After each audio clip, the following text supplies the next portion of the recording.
প্রিয় দর্শক, আপনাদের সবাইকে স্বাগত জানাচ্ছি এনটিভির প্রতিদিনের আয়োজন স্বাস্থ্য প্রতিদিন অনুষ্ঠানে। আপনাদের সঙ্গে আছি আমি ডাক্তার সানজিদা হোসাইন। দর্শক, যে বিষয়টি নিয়ে আজ আমরা আলোচনা করব সেটি হচ্ছে চোখের যত্ন এবং চোখের সাধারণ রোগ ব্যাধি। এই বিষয়টি নিয়ে আলোচনার জন্য আমাদের স্টুডিওতে আজ উপস্থিত আছেন একজন বিশেষজ্ঞ চিকিৎসক। চলুন পরিচিত হই আমাদের আজকের অতিথির সাথে। ডাক্তার মোহাম্মদ মাহবুব রহমান শাহিন 1961 সালের মে মাসে কিশোরগঞ্জ জেলায় জন্মগ্রহণ করেন। তিনি 1990 সালে শেরেবাংলা মেডিকেল কলেজ থেকে এমবিবিএস ডিগ্রি অর্জন করেন। এরপর তিনি চিকিৎসা বিজ্ঞানে উচ্চতর ডিও ডিগ্রি লাভ করেন। বর্তমানে তিনি রাষ্ট্রপতি আব্দুল হামিদ মেডিকেল কলেজের চক্ষু বিভাগের বিভাগীয় প্রধান হিসেবে কর্মরত আছেন। স্বাগত জানাচ্ছি আমাদের অনুষ্ঠানে। স্যার, যেটি আমি প্রথমেই জানতে চাইবো যে সাধারণত কোন কোন রোগগুলো, চোখের কোন কোন রোগগুলো নিয়ে আপনাদের কাছে রোগীরা আসে? হ্যাঁ, আমাদের চোখের প্রধান কাজ হলো দেখা, দৃষ্টি। তো চোখে যখন মানুষ কম দেখে তখনই বেসিক্যালি আমাদের কাছে আসে। এছাড়াও মানে বেশ কিছু কমন প্রবলেম নিয়ে আসে, যেমন চোখ ওঠা, যেটা আমরা বলি কনজাংটিভাইটিস, গ্রাম এলাকায় কর্নিয়াল আলসার, তারপর এল্ডারলি পেশেন্ট যারা, তারা চোখে কম দেখে, দৃষ্টিশক্তি সানি কারণে আসে। এছাড়াও ডায়াবেটিস এবং হাইপারটেনশনের পেশেন্টও আমাদের দেশে ইদানিং বাড়ছে। এটার পার্শ্ব প্রতিক্রিয়া হিসেবে চোখেও কিছু সমস্যা হয়, এইগুলি নিয়ে আসে। আমি একটা বিশেষ বিষয়ে এমফেসিস করব, সেটা হলো যে অনেক শিশুদের যারা স্কুলে পড়ে দেখা যায় যে তার একটা চোখে সে দেখে না। এটা কিন্তু বাচ্চারা অনেক সময় বুঝতে পারে না। আমরা যখন স্ক্রিনিং করি, আই টেস্ট করি, তখন বোঝা যায় যে এক চোখে কম দেখে। এটার কারণ হলো কিন্তু রিফ্লেকটিভ এরর। এটাকে আমরা বলি অ্যাম্বলায়োপিয়া। যেমন এক চোখে সে স্বাভাবিক দৃষ্টিশক্তি আছে, আর এক চোখে কম। ওইটা যদি কারেকশন করা না হয় তাহলে তার রেটিনা যে ভিশন ডেভেলপ হয় না এবং সারা জীবন সেভাবেই থাকে। এবং এটা বোঝার উপায় কি তাহলে? এইটা বোঝার উপায় হলো প্রত্যেক বাচ্চাকে, শিশুকে স্কুলে যখন ভর্তি হবে ক্লাস 1-এ, 6 বছরের আগে প্রি স্কুল এজ, 5 বছর বয়সে দৃষ্টিশক্তি পরীক্ষা। এটা ম্যাটার অফ 1 মিনিট। আচ্ছা, একটা আই সেটআপে নিয়ে জাস্ট এক চোখ বন্ধ করে এই চোখে সে দেখে কিনা 6/6 ভিশন, এই চোখ, এই দুইটা টেস্ট করতে 1-2 মিনিট সময় লাগে। করলে বোঝা গেল দায়িত্বটা বাবা মার উপর। এবং আমরা যারা স্কুল কর্তৃপক্ষ, যেমন আমেরিকায় বা এই রাশিয়াতে বা ইউরোপে, যে স্কুল আই টেস্ট ছাড়া কোনো বাচ্চাকে স্কুলে ভর্তি করবে না। আচ্ছা, এটা বাধ্যতামূলক। এটা আমাদের সরকার ইজিলি করতে পারে, যে স্কুলে ক্লাস 1-এ ভর্তি হইতে হলে এই বাচ্চাকে অবশ্যই একজন চক্ষু হসপিটালে গিয়ে তার দৃষ্টি পরীক্ষা করে আসতে হবে। তাহলে লাভটা হবে কি, তার যদি দৃষ্টিশক্তি কোনো সমস্যা থাকে সেটি ধরা পড়বে এবং সেটা কারেকশন হবে, সে সারা জীবনের জন্য ভালো হয়ে গেল। এটা হচ্ছে না বিদায় অনেক শিশুই এরকম। আমার একটা অভিজ্ঞতা আছে, ক্লাস 8-এ পরে একটা মেয়ে চোখ বাঁকা। আমি বলি, এরকম কেন, তুমি টের পাও না আগে? বাট আমি আগে টের পেয়েছি, কিন্তু আমি মনে করতাম আমার মতো সবাই এক চোখে কম দেখে, এক চোখে স্বাভাবিক। শিশুদের তো আসলে এটা বোঝার কোনো না, তার ধারণা ছিল এক চোখে সবাই কম দেখে। আচ্ছা, যখন চোখ বাঁকা হয়ে গেছে তখন তো সবাই অ্যালার্ট হয়েছে, তখন পরীক্ষা করে দেখা গেল ওই চোখে অ্যাম্বলিওপিয়া ডেভেলপ হয়ে গেছে। ওটা আর কিছু করার নেই। তার মানে একটা পর্যায়ে গিয়ে চোখ বাঁকা হয়ে যাচ্ছে, যেটিকে টেরা চোখ বলছি, সেটি হয়ে যাচ্ছে। এটা একটা খুব কমন একটা সমস্যা। এই জন্য আমি বলবো যে প্রত্যেক শিশুকেই 5-6 বছর বয়সে অবশ্যই তার দৃষ্টিশক্তি পরীক্ষা করা দরকার। আচ্ছা, আর আমরা যারা একটু বয়স্ক হয়েছি, যাদের 40, তাদের প্রত্যেকেই চোখ পরীক্ষা করানো উচিত কয়েকটা জিনিস দেখার জন্য। একটা গ্লোকোমা তার আছে কিনা অ্যাট দ্য এজ অফ 40, তারপর তার প্রেসবায়োপিক কোনো চেঞ্জ হয়েছে কিনা, যদি ডায়াবেটিস থাকে তার ডায়াবেটিক রেটিনোপ্যাথি কোনো প্রবলেম হয়েছে কিনা। এই স্ক্রিনিংগুলি ইজ ভেরি এসেনশিয়াল। আপনি একটি সমস্যার কথা বললেন যেটি একদম শুরুর দিকে, যে কর্নিয়াল আলসার, সেটি আসলে বলতে কি বোঝায় এবং এটি কেন হচ্ছে? Corneal ulcer is very devastating condition. আমরা আমাদের গ্রামে দেখি যে যখন কৃষকরা মাঠে ঘাটে কাজ করে, তখন ইউজুয়ালি ধান যখন কাটে, ধান বা নেই, তখন এসে আঘাত লাগে, হয়তো ধানের পাতা বা ওই যে শিম গাছের আঁচড়, এগুলি লাগলে চোখে যে কালো মণি, যেটা কর্নিয়া আছে, কর্নিয়াতে প্রথমে একটা অ্যাব্রেশন হয়, একটু ছিলে যায়, এবং সেইখানে ওই ফাঙ্গাস ইনফিল্ট্রেশন হয়, তখন খুব দ্রুত এটা আলসার হয়ে যায় এবং পেশেন্টের প্রচণ্ড ব্যথা হয়, দৃষ্টিশক্তি কমে যায়, চোখ ফুলে যায়, চোখ পানি পড়ে এবং একটা খুব যন্ত্রণার কাতর অবস্থায় আমাদের কাছে ম্যানেজমেন্টের কি ব্যবস্থা এবং সেই ক্ষেত্রে তারা যেটা হয় গ্রামে, সেটা হলো তারা গ্রাম্য চিকিৎসকের কাছে যায়, তারা ওখানে হার্বাল এক্সট্রাক্ট দেয়, যে জিনিসটাকে আরও কোনো জায়গায় আমি দেখছি, আমার অভিজ্ঞতা আছে যে মেটালিক রিং দিয়ে তারা কিছু একটা বের করার চেষ্টা করে চোখ থেকে, তখন একেবারে পেনাথলমাইটিস ডেভেলপ করে, তখন পেশেন্টের চোখ তুলে ফেলানো ছাড়া আর কোনো উপায় থাকে না। এইটার চিকিৎসা হলো, এক নম্বর হলো যে এটা আমাদের বাংলাদেশ অ্যাওয়ার্ড হতে হবে, যে অ্যাওয়ারনেস একটা প্রোগ্রাম বাংলাদেশ গভর্নমেন্ট নিয়েছে, অন্ধত্ব প্রতিরোধ, যে সেটা হলো যে প্রত্যেক কৃষককে ধান কাটার মরশুমে স্পেকটিক্যাল চশমা পরে কাজ করলে, হ্যাঁ, তখন আর তার চোখে, ইভেন যারা এই ল্যাদ মেশিন বা এই যে ইঞ্জিনিয়ারিং ওয়ার্কশপগুলি কাজ করে, তাদের বাধ্যতামূলক করা উচিত যে তারা ওই কাজ করার সময় অবশ্যই চশমা, মানে এরকম প্রোটেক্টিভ গ্লাস পরে নেবে, যেন তার চোখে ওই যে লোহার কণা বা কোনো কিছু এসে ইট না করে। আর কৃষকরাও যখন মাঠে জমিতে কাজ করে তখন ওইটা পরে নেবে প্রোটেক্টিভ গ্লাস, তাহলে চোখ মানে খুব সহজেই প্রতিরোধ পেল আর কি এই জাতীয় সমস্যা থেকে। কিন্তু যদি সমস্যা হয়ে যায়, সেক্ষেত্রে জটিলতা কি হতে পারে? সেই সমস্যার সাথে সাথে সেই প্রথমেই তাকে যে দ্রুততম একজন চক্ষু বিশেষজ্ঞ অথবা চক্ষু হসপিটালে যেতে হবে, গ্রাম্য চিকিৎসায় কাজ হবে না। সে যাওয়ার পরে তখন উনি যদি তাকে প্রপার ট্রিটমেন্ট দেওয়া হয়, আমার অভিজ্ঞতা হলো যে প্রায় 100% না হলেও 95%, 98% পেশেন্ট ভালো হয়ে যায়। আচ্ছা, এটা ভালো করা সম্ভব, কিন্তু দেরি যদি হয়ে যায়, যদি এন্ডোথেলমাইটিস ডেভেলপ করে যায় বা পেনাথলমাইটিস, তখন আর কিছু করার থাকে না। আচ্ছা, একটু জানতে চাইবো যে আসলে চোখের যত্ন বলতে কি বুঝি, বা এই যে এইসব সমস্যাগুলো যাতে না হয়, আগে থেকেই আসলে কোন কোন বিষয়গুলো আমাদের মাথায় রাখা উচিত বলে মনে করেন? এইটা যে ছোটবেলা থেকে আমি যেটা বললাম যে বাচ্চাদের স্কুলে ভর্তি হওয়ার আগে আই টেস্ট করা, এরপরে আমাদের বয়স 40 হলে পরে চোখের একটা স্ক্রিনিং করা যে আমাদের চোখ ঠিক আছে কিনা, এরপরে আমাদের এমনি জেনারেল যে হেলথ কেয়ার, যেটা যে চোখ ভালো করে দেওয়া, পরিষ্কার রাখা, হ্যাঁ, এবং আরেকটা জিনিস সেটা হলো জার্নি করার সময় আমরা সানগ্লাস বা ইউজ করতে পারি। এটা অনেক সময় ধুলা বালি ময়লা এবং রোদ সব দিক থেকে আমাদেরকে প্রোটেকশান দেয়। সুতরাং in case of journey, long journey, হ্যাঁ, বা যেখানে রোদ্রে ধুলো বাতাস থাকে, সেখানে আমরা সানগ্লাস বা এই জন্য প্রোটেক্টিভ গ্লাস আমরা ইউজ করতে পারি। আমি একটু জানতে চাইবো, যখন বিশেষ করে শিশুদের ক্ষেত্রে আমরা কিন্তু দেখি যে শার্প কোনো ইনস্ট্রুমেন্ট বা পেন্সিল নিয়ে হয়তো তারা খেলছিল, সেক্ষেত্রে ইনজুরি হতে পারে, সেক্ষেত্রে তাৎক্ষণিকভাবে আসলে করণীয় কি এই জাতীয় ইনজুরির ক্ষেত্রে? এটা আমরা প্রায়ই পাই, আমাদের পার্সোনাল চেম্বারে প্রায় আসে যে আঘাত জড়িত করার। যদি চোখে কোনো আঘাত লাগে, তাহলে সাথে সাথেই শিশুকে নিয়ে নিকটস্থ চক্ষু হাসপাতালে যেতে হবে। হ্যাঁ, সবচেয়ে চোখে কোনো মানে নিজের দিক থেকে কোনো রকম না করা, যদি কেটে যায়।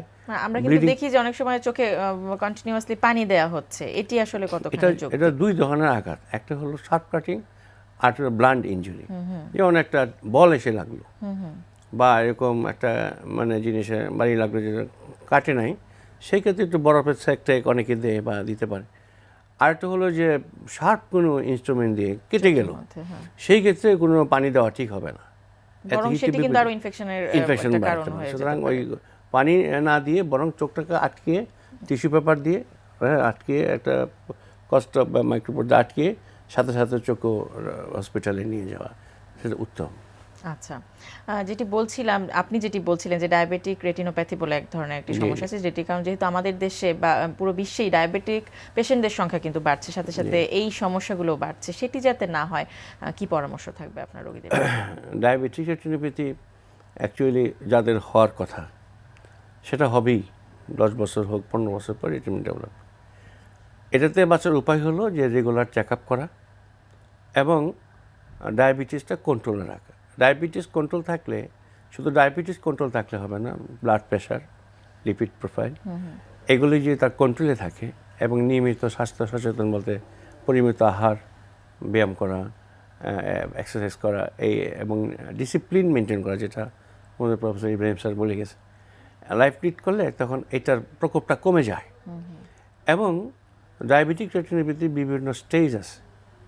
হ্যাঁ, যখন একজন রেটিনা বিশেষজ্ঞ বা চক্ষু বিশেষজ্ঞ বলবেন যে এখন আপনাকে এই প্রতিরোধ করা দরকার, চোখে ইঞ্জেকশন নেওয়া দরকার অথবা লেজার করা দরকার, এটা যদি ঠিকমতো করে যান তাহলে অন্ধ হওয়ার কোনো ভয় থাকে না। কিন্তু অনেক সময় হয় কি, পেশেন্ট খুব আনকেয়ার থাকে। আমাদের কাছে আসে একদম চোখের ভিতরে রক্তাক্ত, মানে চোখের ভিতরে ভিট্রাস হেমোরেজ, মানে নেগলেক্টেড আই যারা আছেন তাদের ক্ষেত্রে এটি বেশি ঝুঁকিপূর্ণ হয়ে যায়। যখন আর কিছুই দেখে না, টোটাল ব্লাইন্ড, তখন আমাদের কাছে আসে বলে এখন স্যার আমার চোখের লেন্স তার হয়েছে ভিট্রাস হেমোরেজ, বলে যে আমার লেন্সটা চেঞ্জ করে দেন যাতে টাকা জয় কয় লাখ লাগে আমি দিব। তো কাজ হবে না, তার তো চোখ তো সমস্যা তো অন্য জায়গায়। তার মানে হচ্ছে ডায়াবেটিসটাকে কন্ট্রোলে রাখতে হবে এবং যদি এই জাতীয় সমস্যা হয় তাহলে শুরুর দিকেই চিকিৎসাটা করিয়ে নিতে হবে। সবসময় ফলোভাবে রাখতে হবে। আপনাকে অনেক অনেক ধন্যবাদ, অনেক গুরুত্বপূর্ণ তথ্য পেলাম আপনার কাছ থেকে। ধন্যবাদ। প্রিয় দর্শক, আমরা শুনছিলাম চোখের যত্ন এবং চোখের কিছু সাধারণ সমস্যা, এই বিষয়টি নিয়ে বেশ কিছু গুরুত্বপূর্ণ তথ্য, বেশ কিছু পরামর্শ আমরা জানলাম আমাদের আজকের অতিথির কাছ থেকে। আজকে আমরা দেখাবো সিকোয়েন্সের 9 নম্বর মুভমেন্টটা। এটাকে আমরা বলি হচ্ছে সিটেড ওয়ারিয়ার পোজ। ইয়োগাতে ওয়ারিয়ার পোজটা খুব কমন, কিন্তু যেহেতু এটা হিলিংয়ের জন্য আমরা দেখানো হচ্ছে, যেটা আমরা সিটেড পজিশনে করছি, যাতে আপনার লোয়ার ব্যাকে কোনো রকম মানে স্ট্রেস যাতে না পড়ে, প্রেশার যাতে না পড়ে, একটু মডিফাইডভাবে। কারণ আমরা সব বারবারই বলছি দিস ইজ নট ফর মানে একটা যে ইয়োগা করে যে এক্সট্রা ফ্লেক্সিবিলিটি যে বাড়াবো তা কিন্তু না, এটা আমরা করছি আমরা যে রিজনটা হচ্ছে যাতে আপনার লোয়ার ব্যাকে হিলিং প্রসেসটা খুব হয়, তাড়াতাড়ি হয়। এখন আমরা দেখাবো যে কীভাবে মডিফাইড ওয়েতে ওয়ারিয়ার পোজটাকে করে আপনার লোয়ার ব্যাকটাকে হিল করা যায়। Okay, ready? Yes, okay. এই অবস্থায় থাকবেন নিলিং পজিশনে। Okay, one leg front, yes, পায়ের উপর 2 হাত থাকবে। Okay, now stretched out, breathe in, yes, খেয়াল রাখবেন স্পাইন স্ট্রেট।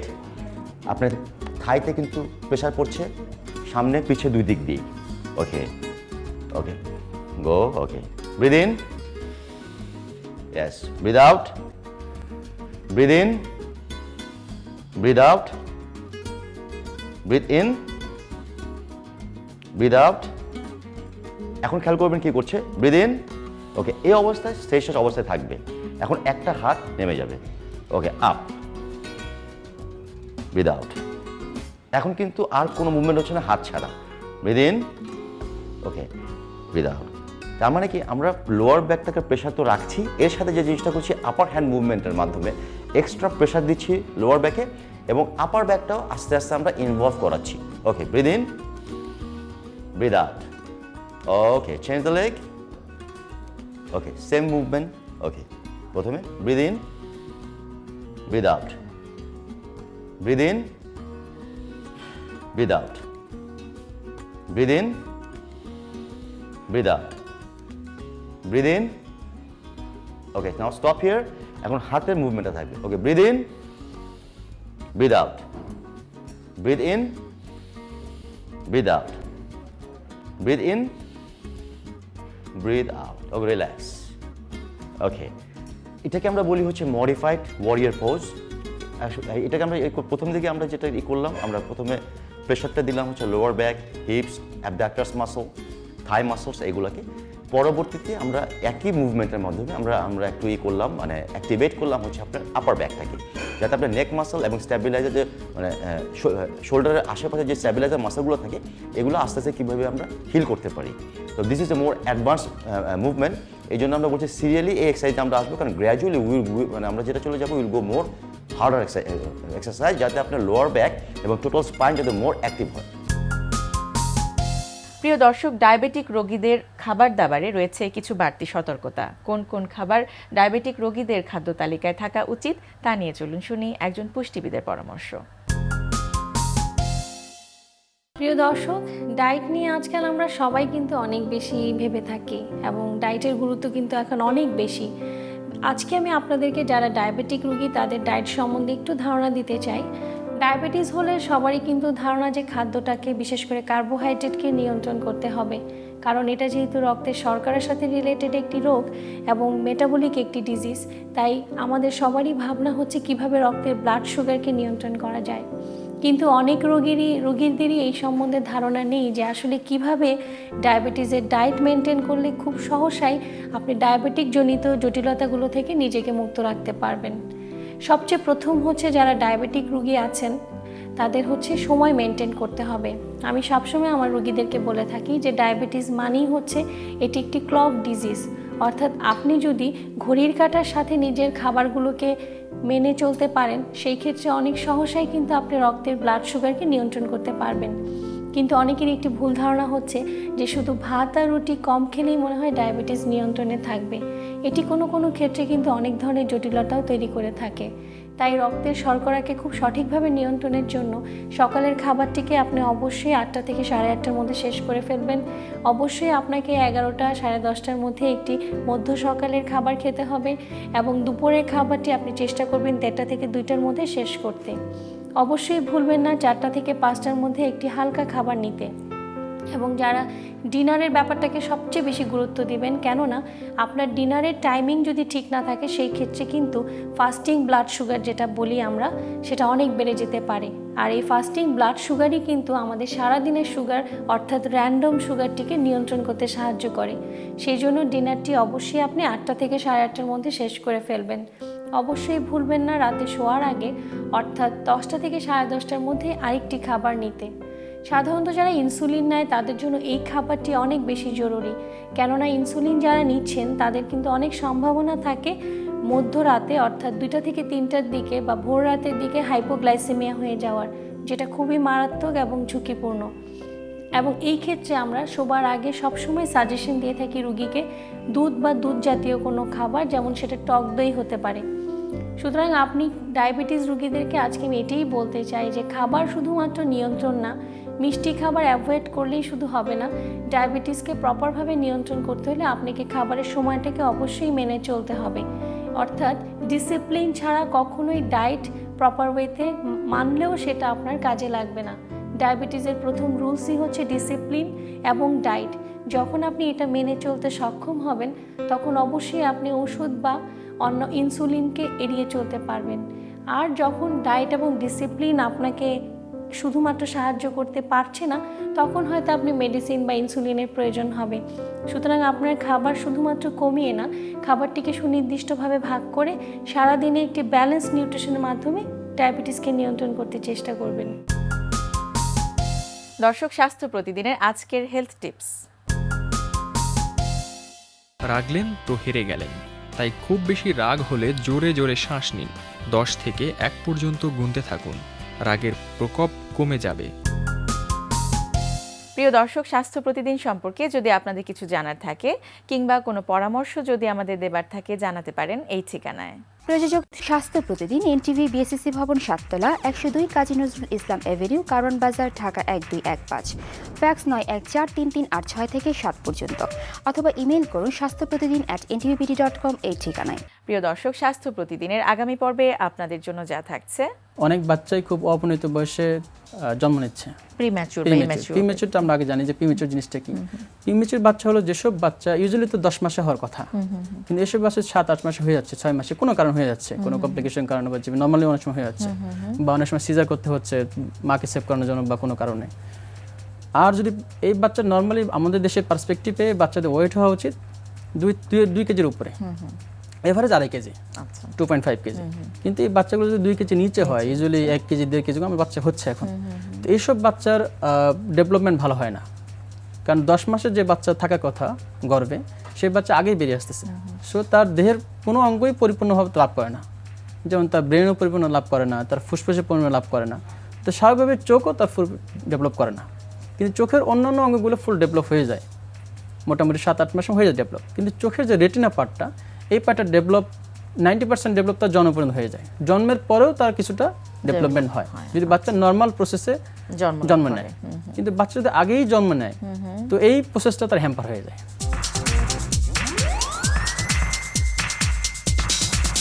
দর্শক, বিশ্বের যে কোনো প্রান্ত থেকে যে কোনো সময় এনটিভিতে সম্প্রচারিত আপনাদের পছন্দের অনুষ্ঠান স্বাস্থ্য প্রতিদিন দেখতে চাইলে ভিজিট করুন আমাদের পূর্ণাঙ্গ ওয়েব পোর্টাল www.ntvbd.com। আজ এ পর্যন্তই।